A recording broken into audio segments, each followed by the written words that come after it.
আজকে আপনাদের সঙ্গে শেয়ার করব সর্ষে পোস্ত দই দিয়ে পমফ্রেট মাছের রেসিপি।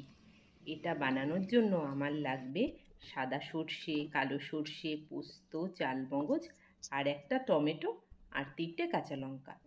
মশলাগুলো সব 1 চামচ করে নিয়ে নিয়েছি। মশলাগুলোকে মিক্সিং জারে দিয়ে একটা সুন্দর পেস্ট করে নিয়েছি। মাছটা রান্না করার জন্য সর্ষের তেল দেব। কড়াতে সর্ষের তেল দিয়ে দিচ্ছি। তেলটা গরম হয়ে গেলে মাছটা ভেজে নেব।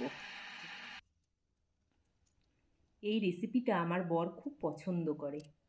এক পিঠ মাছ ভাজা হয়ে গেছে, এবার মাছগুলোকে উল্টে দেব।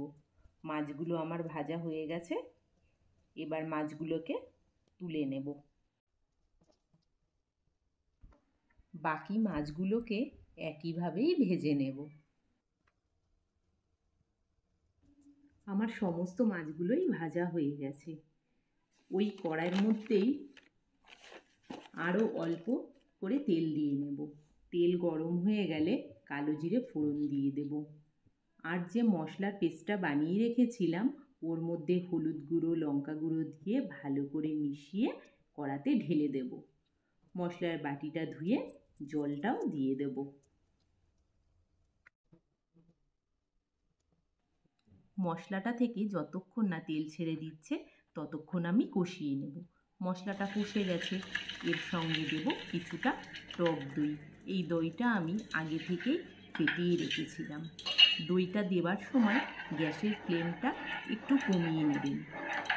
মশলাটা করার সময় মশলার মধ্যে আমি অল্প করে নুন দিয়েছিলাম, তাই আমি স্বাদ মতো নুন এখন দিয়ে দেব। এরপর এতে ঝোল দিয়ে দেব। আপনারা আপনাদের পরিমাণ মতো ঝোল দিয়ে নেবেন। ঝোলটা ফুটে উঠলে আমি একে একে সব কটা মাছ ছেড়ে দেব। যতক্ষণ না পর্যন্ত নুন ঝাল ঢোকে ততক্ষণ মাছগুলো দিয়ে ফুটিয়ে নেব। আর সর্ষে রয়েছে যেহেতু, তাই টেস্টের ব্যালেন্সের জন্য অল্প করে চিনি দিয়ে দেব। তারপর ধনেপাতা দিয়ে নামিয়ে নেব।